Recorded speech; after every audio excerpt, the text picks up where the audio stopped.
Alrighty, hasn't been that long, so it's still raining cats and dogs here in Wichita, Kansas at 10:41 p.m.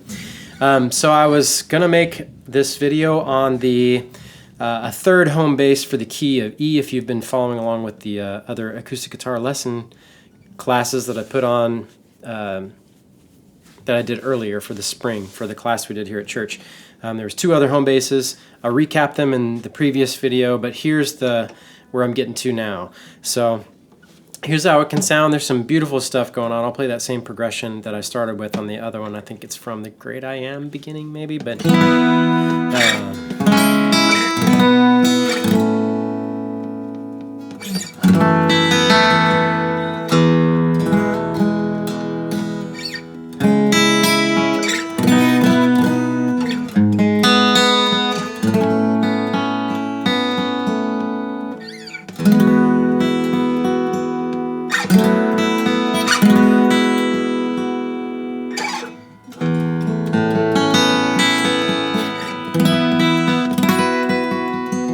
a lot of fun stuff to do up here.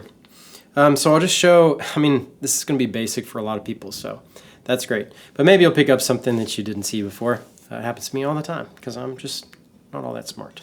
But hey, we do what we do until we know something different. But here is this E chord up here on the 7th position, so first finger on the 7th fret.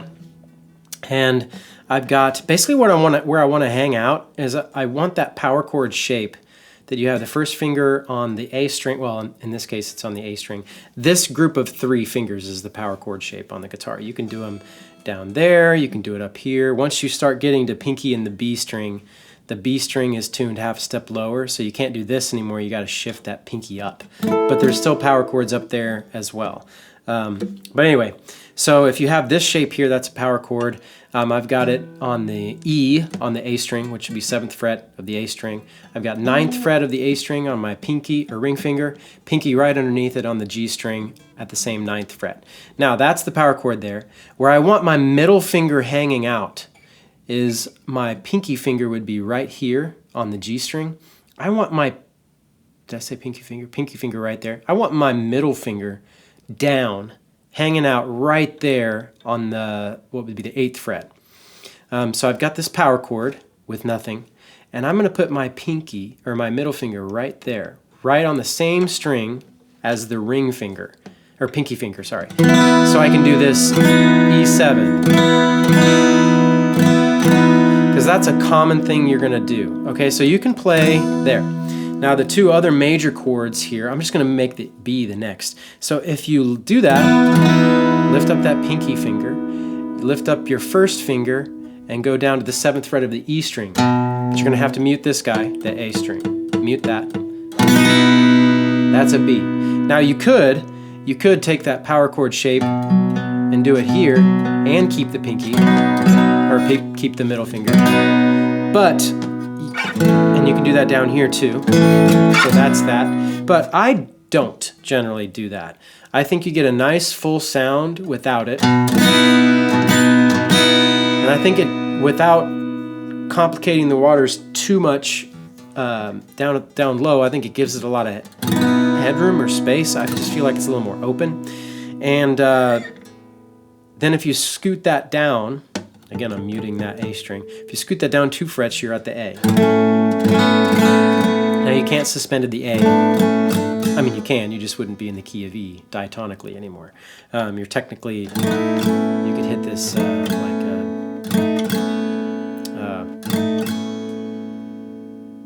Lydian thing. Wow, that really escaped me for a second. But anyway, E7, B. Hit that, you're at a suspended. You have this high E anyway, so you are a suspended chord. But then you go down and you get a nice A2, okay? The B is the 2nd of A. So, or an A9, whatever. I would probably call it an A2. But yeah, so that's your major chords. And then the minor chord is, you gotta cheat on this one. So you can keep, like we did the F sharp minor, basically doing an A chord, A2, and then putting the middle finger down, muting here. if you scoot that up 2 frets, G sharp minor. If you scoot that up a lot of frets to where you're on the 9th fret, that is an acceptable C sharp minor. It's not the most different C sharp minor, but hey, you could not move a whole lot. Okay, you could also, since you're already in this power chord position, just move down 4 frets to 4th position, where that open C is. And I often, if I'm playing up here, I'm often gonna put my pinky down on the B string on 5th fret and catch that E. So it really accentuates that 3rd of the chord of the C sharp minor. That one, I feel like that's kind of prominent. Your ear catches that. You do hear it, but I like this one. Subtle difference, but whatever. But if you're here, you're already in the finger shape for the B, so if you just kind of scoot down, your ring finger actually stays rooted on the same string. I like those kinds of things because when you're not watching the guitar, having something that's already rooted, it's an anchor point to me. It's like I know where I am. If I'm just kind of keep my finger or eyes on the dots peripherally, then I kind of know where I'm going and I know what shape my fingers need to make. It's just a little bit helpful. So keep that ring finger. All right. Now the rest of them get a little complicated. You really can't do the E over G sharp very well here, unfortunately. But here's how you can do an F sharp minor and a G sharp minor up here. Again, we've had on this downward position with the E, if I just put my ring finger on the 4th fret. So really what we have is this sort of triangle where we have 4th fret, 2nd fret of the D string, 4th fret of the G string. So it's this triangle, and it's made like this. Well, that can scoot up everywhere on the neck. So if I go here, where I'm in 7th position again, ring finger on the 9th fret. I'm saying 7th position because my first finger is on the 7th fret. So that means like in 7th position, my first finger is covering, ideally, the 1st fret there, middle finger covering that fret, just by the way. But anyway, so this is 7th position. If I got my ring finger on that, that's an F sharp. So that shape is the F sharp minor, or an acceptable F sharp minor. Yeah. You can move that up 2 frets for a G sharp minor. It's very subtle, so one might say you could use this as an E over G sharp. Kind of a cheat, but those are pretty though.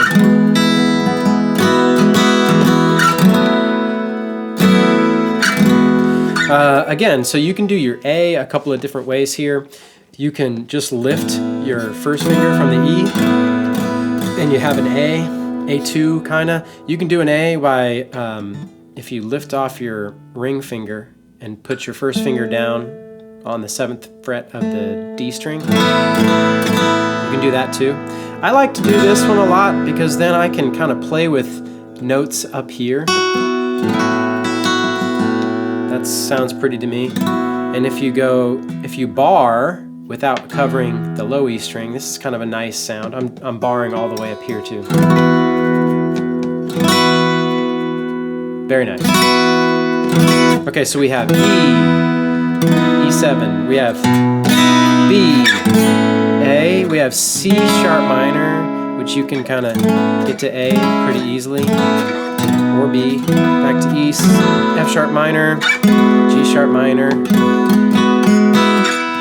We have an alternate A, and if I lift off this finger and substitute 7th fret, another A. If I do this one here, I've got some fun things I can do.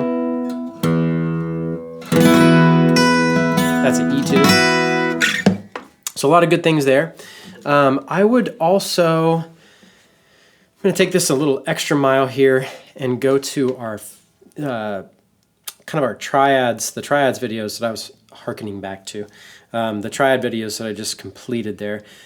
You can do, I do this a fair bit too. It kind of depends on where I'm going. Okay, so the downside to doing E in this home bass shape is, like I said, you don't really get a good E over G sharp. Okay, you can get to it down low if you really kind of do it traditionally. Take this E chord and you move your middle finger up to the D string so that gives your pinky a nice bit of real estate. And you want to mute that A string again. But that's a G sharp, or a E over G sharp. I'm not doing anything with the ring finger, it's just there. But I tend to favor this sometimes. Just depends on where I'm going, but that's an option. But in each of those places, we have an E over G sharp that's accessible. Up here, you don't really have a great one. So that's unfortunate. You can do a little, but that gets up too high. If you get up too high, it doesn't really feel like a bass line to me. So if you take this to our finger picking or to our triads thing, and you think about your triads like your 1, 3, 5 triads, right? Well, that's here at B. If I lift that off, and what I can do is I can wrap my thumb. I do this a lot. And I'm muting that there. And what that allows me to do then is it really doesn't purchase me any benefit from where I was. But the power of this is if I want an E over G sharp, then I want to be able to get my wrist and fingers in position. And I can go down to the A and do the same thing. And I can also hit the 5th and take it out of a 2. 2, no 2.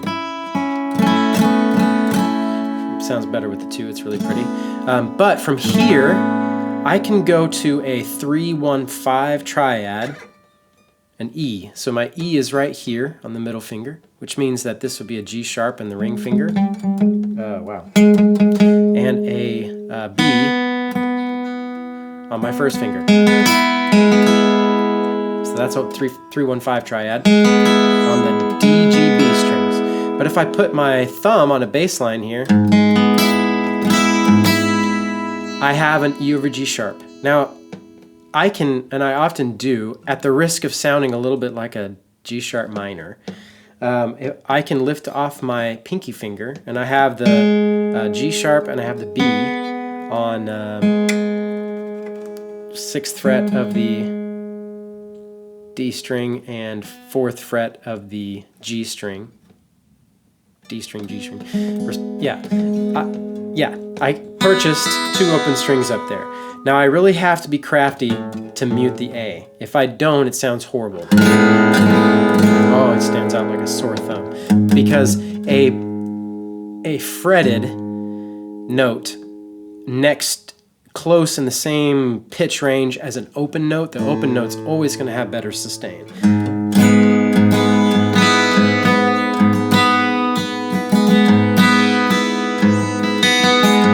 So that's my E over G sharp. It does kind of sound a lot like a real G sharp or a close.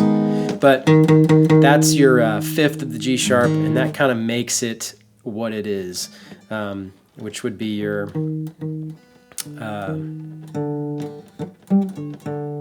D sharp. Yeah, G sharp, D sharp, of course. Without the D sharp, it can sound more like of an E. Sounds like an E. So anyway, I'm going long-winded there, but if I wanted that, I can take this position and easily go to that so that I can purchase myself an E over G sharp. I like that. It's a lot of wrist movement and a lot of thumb wrapping, but again, if you can start to train your brain to, I know what I want to hear. I want to hear that G sharp, okay? So if I'm doing a progression like, I like that, whatever that progression was, 6, 5, 6, 5, 1 over 3, 4, and then 2 minor. I love that progression. So I know I'm going to go there as I fall down. So I'm still like in good wrist position with my thumb at the back of the neck here, about there, okay? But here I'm gonna wrap. Or sorry, maybe I should do it here. There I can wrap. I'll stay wrapped and change here on the way down. I guess I don't have to. Okay, so it kind of depends on where you're going, but then you can use that. I mean, there's a E over G sharp. You can go down to the F sharp minor. You can even half bar it with the finger if you want. So yeah, there's all kinds of stuff you can do now as you start to open up these positions with all these different places.